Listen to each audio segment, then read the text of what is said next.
My family mocked me for I wasn't as successful as my brother. You will always be in second place, Dad said, laughing. I said okay, I'm just kicking him out of my house, and that day. Growing up, I got used to the idea that I would always come second. Second in grades, second in sports, second in accomplishments, and definitely second in my parents' eyes. My older brother, Lester, was the golden child, the successful one, the talented one, the one they bragged about to friends and family. It wasn't just favoritism, it was a whole other level of obsession. Lester could do no wrong. If I got a B on a test, I didn't work hard enough.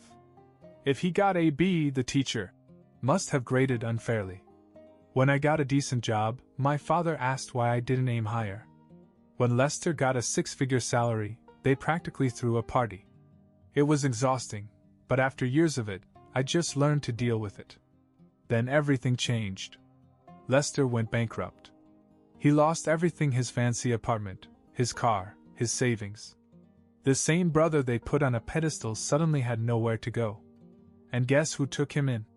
It was me. Not because I wanted to, but because I couldn't just leave him homeless, no matter how much I resented him.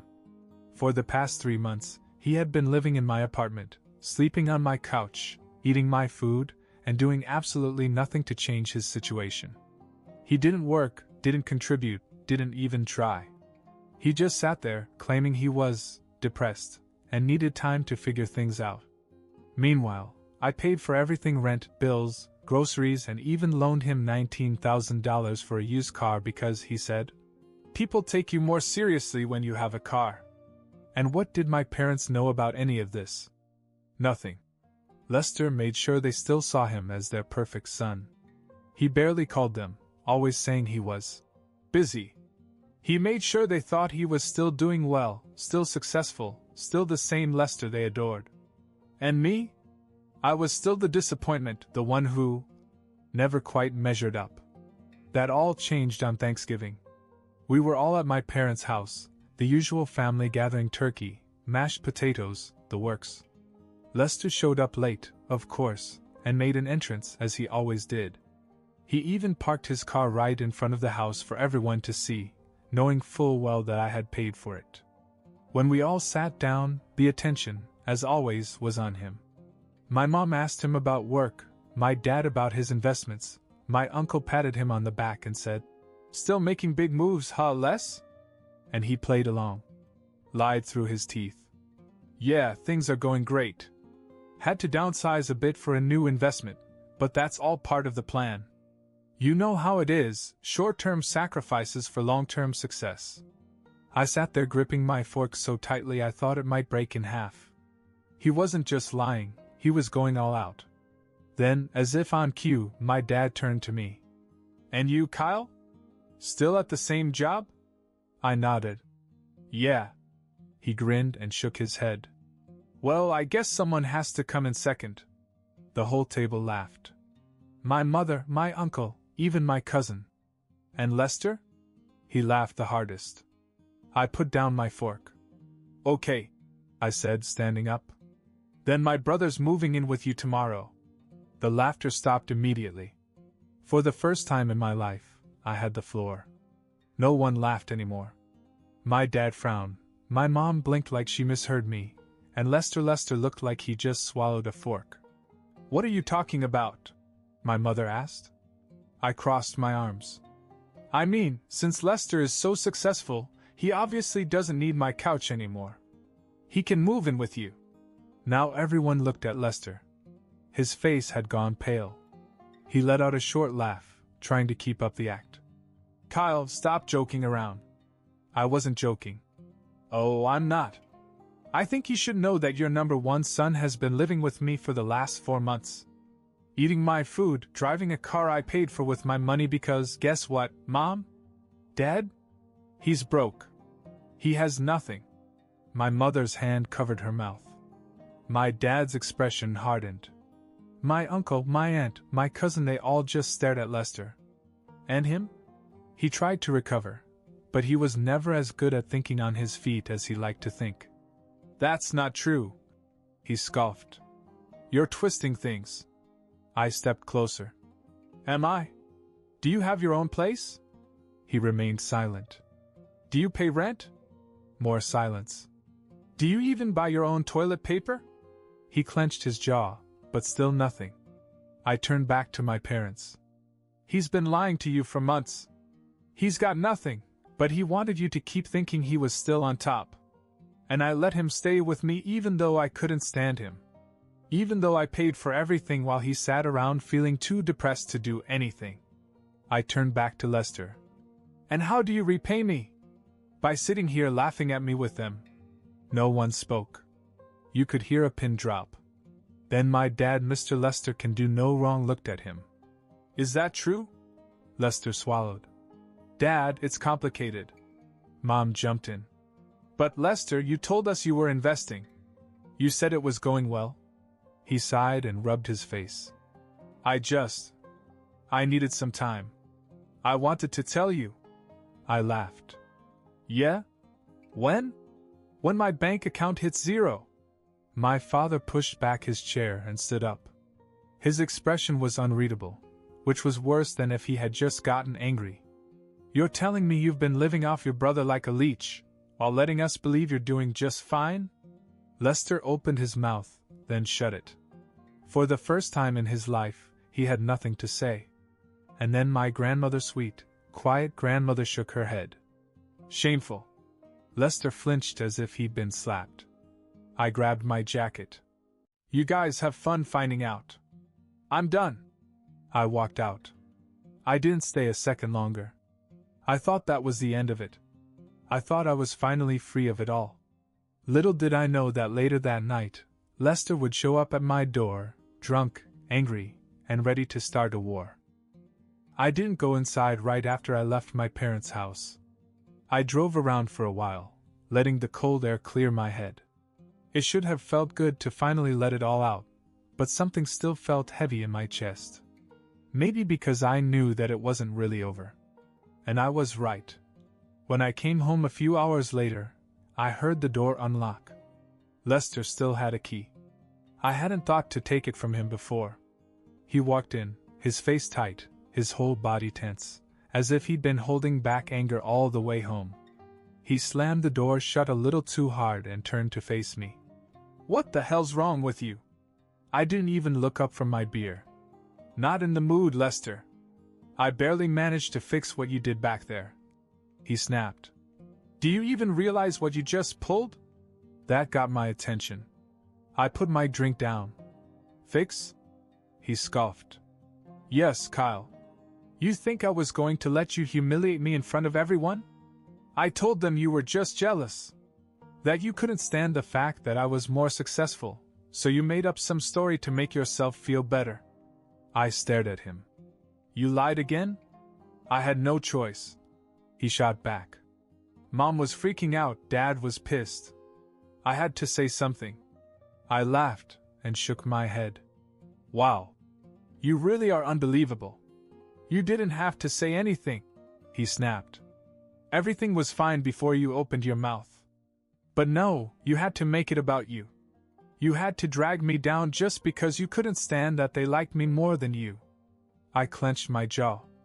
They didn't like you. They liked the idea of you. And the minute they found out you weren't who they thought you were, they turned on you. They didn't turn on me. He shot back. Because I fixed it. But now I have to deal with Mom breathing down my neck because of you. Right on cue, my phone started ringing. Mom. I let it go to voicemail. A few seconds later it rang again. Lester grinned. Go ahead. Pick it up. I exhaled sharply and answered. What? Her voice was sharp. Why would you lie like that, Kyle? I closed my eyes. There it was. Lie. Yes, lie. Do you know how humiliating that was? Telling everyone that your brother is broke? Saying he lives with you? Why would you do that? I gritted my teeth. Because it's true. Lester already explained everything. She cut in. He told us that you were just upset. That you've always been jealous of him, and that you let your emotions get the best of you. I laughed. Really laughed. You really believe that? Kyle, enough. she snapped. Don't ever do that again. I don't care what problems you have with your brother, but making things up just to embarrass him in front of his family is low. I didn't say anything. I just hung up. Lester grinned. Yeah, that's what I thought. I stood up. Pack your stuff. His smirk faded. What? You're done here, I said. You want to lie to them?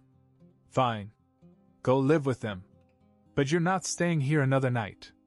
He let out a short laugh, as if he thought I was bluffing. Come on, Kyle, don't be dramatic, Dash. I'm serious. I grabbed my keys. Oh, and keep the car. That actually caught him off guard. Wait, what? The car, I repeated. I'm selling it. His face fell. You can't do that. I smiled. It's in my name, Lester. You never even transferred the title. That means it's mine. And since I paid for it, I think it's only fair that I get my money back. Now he panicked. Kyle, come on, don't be like this. You can't just take my car. It's not your car, I corrected. It was never yours. I grabbed my phone and started typing out an offer for the car right in front of him. His face twisted in frustration, but he could see I wasn't kidding. He swallowed, then grabbed his duffel bag from the corner. He hesitated for a second, as if waiting for me to take it back. When I didn't, he scoffed and shook his head. You're a real piece of work, you know that? I just held the door open. Goodbye, Lester. And just like that, he was gone. But the fallout was just beginning. For the first time in months, my apartment felt like my own again. No Lester taking up space on my couch, no empty beer bottles he never bothered to clean up, no more excuses about why he still couldn't get a job. I thought it was finally over. Then my phone rang. I looked at the screen. It was my dad.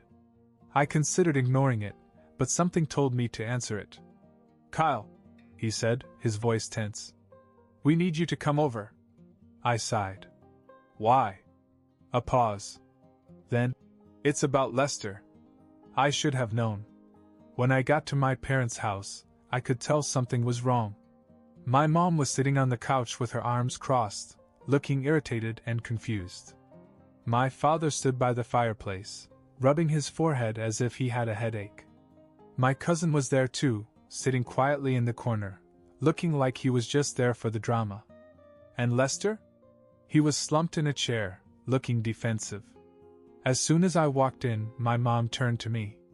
Kyle, your brother says the real reason you kicked him out is because you're in love with his ex-girlfriend.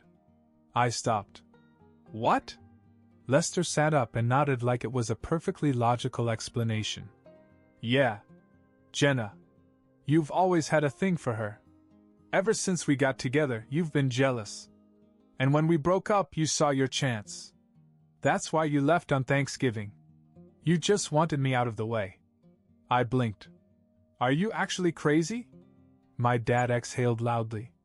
That's what we're trying to find out. Lester leaned forward. Come on, just admit it. You always wanted what I had: my success, my car, my place in this family, and now you want her too. I laughed. I really laughed.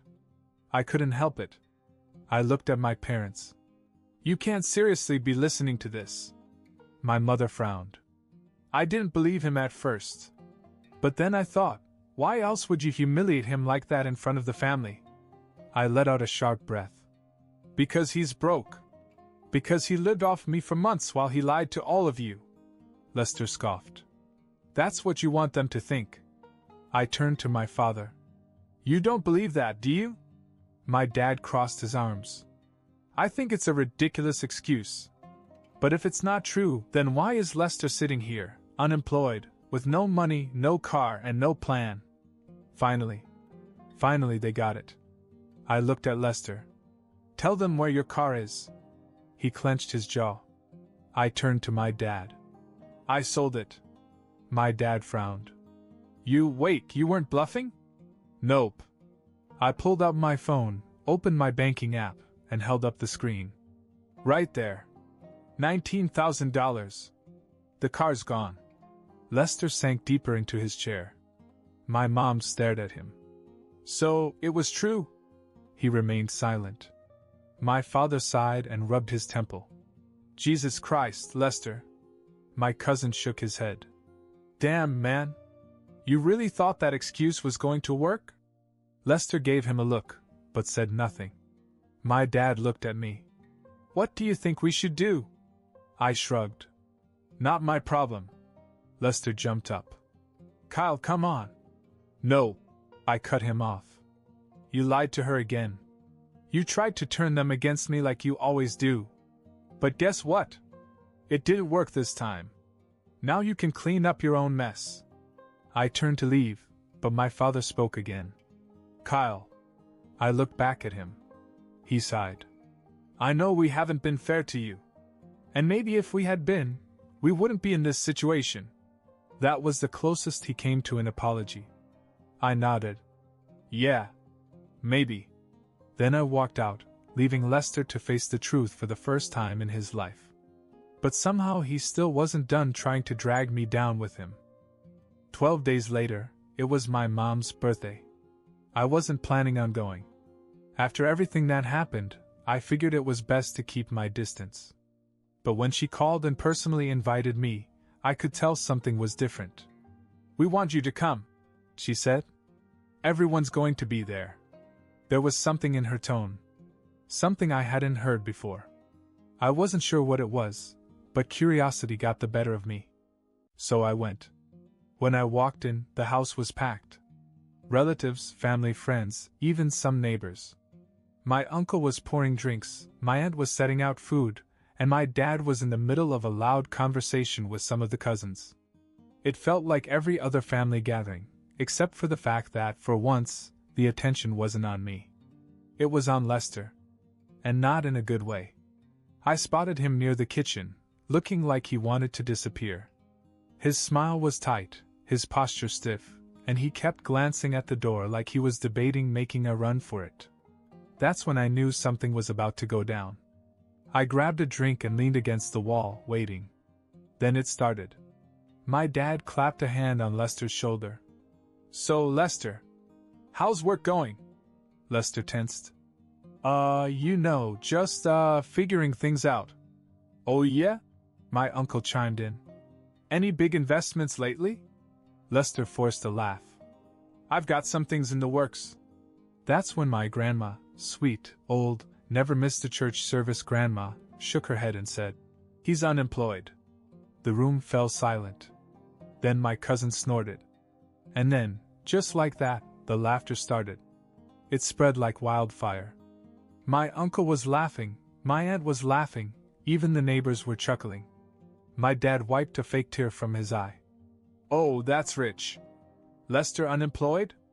No, that can't be right. Not our Lester. Oh, but it is right, my mom said, sipping her wine. Not only is he unemployed, but he's also living with us. The room exploded with laughter again. My other cousin leaned over to my uncle. Hey, maybe we should get him an application for McDonald's. Oh, come on, my dad said, still laughing. That's too generous. Maybe a paper route first. More laughter. I just stood there, sipping my drink, soaking it all in. For 25 years, Lester was the perfect son. The one they bragged about, the one they adored, the one I could never measure up to. And now? Now they were tearing him apart in front of everyone. Sweet. Beautiful. Revenge.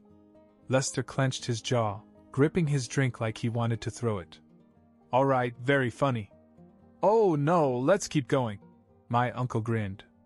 What about that car you had? The one you showed off last time? What happened to that? I smiled. I knew what was coming. My mom sighed dramatically. Oh, you mean the car Kyle bought him? The one that got sold because it wasn't actually his? The laughter doubled. My aunt was practically in tears. Lester looked like he was about to burst a blood vessel. Mom! Oh, I just think it's funny, she said, smirking. We spent years telling Kyle he'd always be second place. And now it turns out the golden boy was just a fraud. I took another sip of my drink. This This was better than any revenge I could have planned. For once, I didn't have to defend myself. I didn't have to prove anything. They had finally seen Lester for what he really was.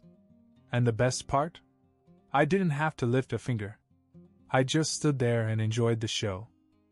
Lester never recovered from that night. After the party, he never showed his face at family gatherings. Not that anyone missed him. The Golden Boy act was over, and with nothing to brag about, my parents' patience was wearing thin. He had no choice but to get a job. And ironically, the McDonald's joke wasn't a joke anymore. Yep. Lester now works at McDonald's. The same guy who used to walk around in $1,000 suits bragging about his deals is now wearing a name tag and asking people if they want their fries supersized. And the best part? My parents hate it. At first, they tried to tell themselves it was temporary. He just needs time to figure things out, my mother said. It's a stepping stone, my father added. But months went by and nothing changed. He's still living in their house, still eating their food, still refusing to face the fact that this is his life now. And they hate it. They fight constantly. My mother complains about the grocery bill. My dad tells him to get it together. My grandmother won't even look at him. The same parents who used to adore him now see him as a burden. And me? Well, for the first time in my life, they actually treat me like a human being. They ask me how my work is going. They invite me to dinner without making snide comments. My dad even called me the other day just to chat, which was the strangest thing of all. Do I forgive them? No. Not really. They're narcissists. They didn't suddenly have a change of heart, they just lost their favorite child and needed someone to fill the space. But it is what it is. I'll take the courtesy, but I'll never forget how they treated me for 25 years. Lester used to be the one who looked down on me. Now he's the disappointment in the family. And for the first time in my life, I'm totally okay with coming in second.